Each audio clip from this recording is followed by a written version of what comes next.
సాయం చేయాలంటే కోట్లు అక్కర్లేదు, కష్టాన్ని చూసి కరిగి గుండె చాలు. ఆకలి తీర్చాలంటే కోటీశ్వరులు కానక్కర్లేదు, ఖాళీ కడుపు చూసి పట్టడనం పెట్టే చెయ్యి చాలు. దాహం తీర్చాలంటే దేవుడే రానక్కర్లేదు, గొంతు తడిపే దయాగుణం ఉంటే చాలు.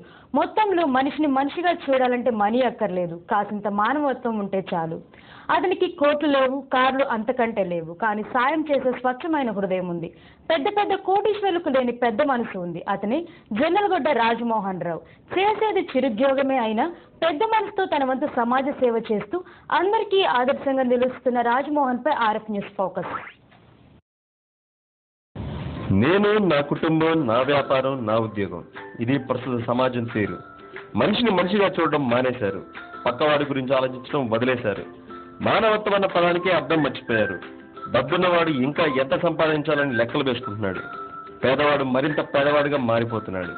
ఈ హెచ్చుతగ్గులే మనిషిలోని మానవత్వాన్ని, దయాగుణాన్ని చంపేశాయి. కానీ అప్పుడప్పుడు కొంతమంది వ్యక్తులను చూస్తుంటే మానవత్వం ఇంకా ఎక్కడో కొలవిపురితో బతికే ఉందనిపిస్తుంది. సేవాగుణం ఏదో ఒక మూల దాగే ఉందని తెలుస్తుంది. అలాంటి వ్యక్తే గుంటూరు నగరం కొరటపాడులోని హనుమే నగర్లో ఉండే జొన్నలగడ్డ రాజమోహన్ రావు.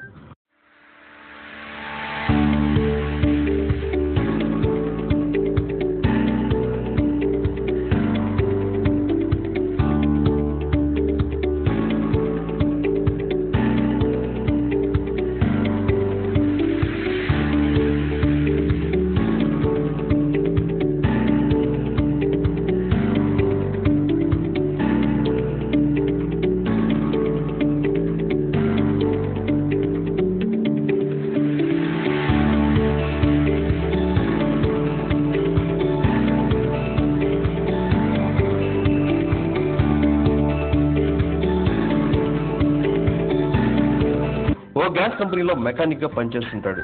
బహుశా ఈ పేరు చెప్తే గుంటూరులో ఎవరికి తెలియకపోవచ్చు. కానీ బైక్ మీద చలివేంద్ర నడిపే వ్యక్తి అంటే మాత్రం టక్కున గుర్తుపట్టేస్తారు. ఓహో, ఆ వ్యక్తి భలే మంచి పని చేస్తున్నాడండి అంటూ ప్రశంసలు కురిపిస్తారు.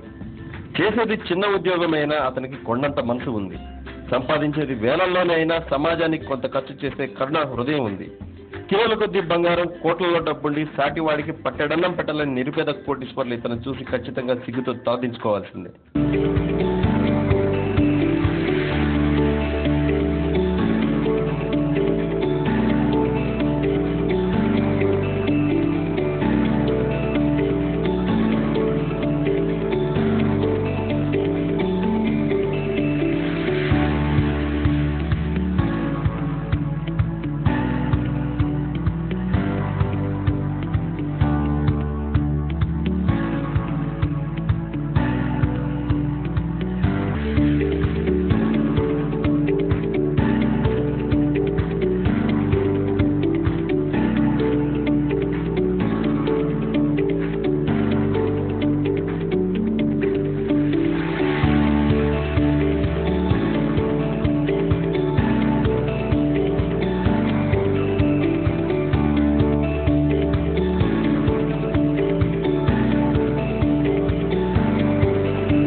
రాజమోహన్ రావు గతంలో పెయింటర్ గా పనిచేసేవాడు.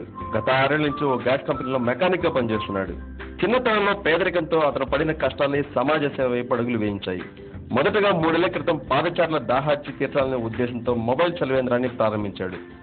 తన సొంత బైక్ పై ఒక వాటర్ క్యాన్ ను ఏర్పాటు చేసుకుని గుంటూరు నగరంలోని ప్రధాన కూడళ్లలో తిరుగుతూ ప్రజల దాహార్తి తీర్చేవాడు. ఒకవైపు తన ఉద్యోగం చూసుకుంటూనే మరోవైపు ప్రజల దాహం తీర్చడాన్ని మరో ఉద్యోగంగా పెట్టుకున్నాడు. రాజమోహన్ నెలవారీ సంపాదన రమారమి 10,000 మాత్రమే. అతనికి భార్య సుజాత, 2 పిల్లలు ఉన్నారు. ఒక పక్క కుటుంబాన్ని చాలని జీతంతో పోషించుకుంటూ మరోవైపు సొంత ఖర్చులతో సమాజ సేవ చేయడం నిజంగా అభినందనీయమే. రాజమోహన్ తన సేవా కార్యక్రమాలను చలివేంద్రంతో ఆపలేదు.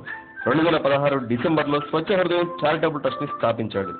దానికి తాను చైర్మన్ గా ఉండి తన భార్యను సెక్రటరీని చేశాడు. ఈ ట్రస్ట్ ద్వారా ప్రతి వారం నిరుపేదలకు యాచకులకు అన్నదానం చేస్తున్నాడు. జీజీహెచ్, చర్చిలు, ఆర్టీసీ బస్ స్టేషన్, రైల్వే స్టేషన్లో ఉండే అభాగ్యుల ఆకలి తీర్చడమే ప్రధాన ధ్యేయంగా ఈ కార్యక్రమాలను కొనసాగిస్తున్నాడు. అలాగే ప్రతి నెల అనాథ శరణాలయాల్లో పుస్తకాలు, దుస్తులు పంపిణీ చేస్తున్నాడు. తన శక్తికి మించి సాయం చేస్తున్న రాజమోహన్ ఎందరికో ఆదర్శనీయం. భర్తకు అండగా నిలుస్తూ అభాగ్యులకు స్వయంగా వండి వడ్డిస్తున్న అతని భార్య సుజాత ఎందరికో మార్గదర్శకం.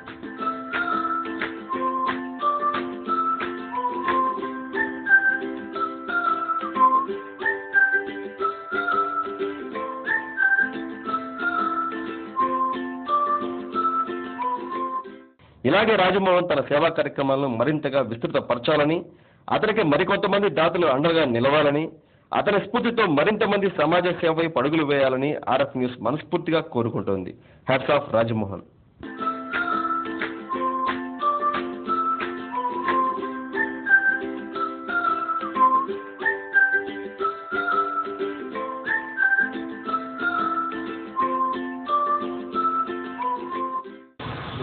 నా పేరు జొన్నలగడ్డ రాజమోహన్ రావు అండి.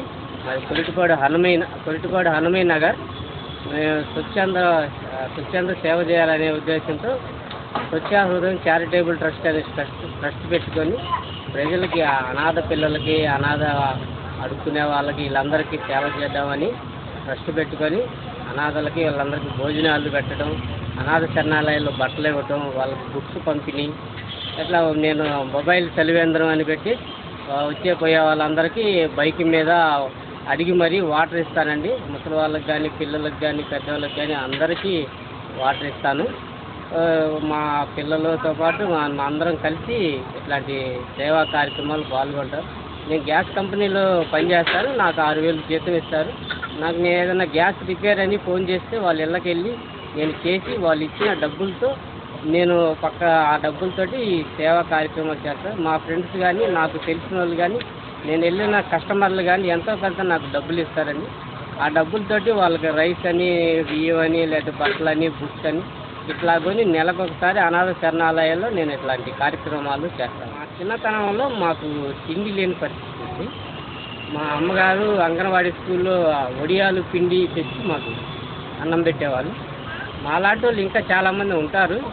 ఇప్పుడు నేను పని చేస్తున్నాను, నాకు డబ్బులు వస్తున్నాయి.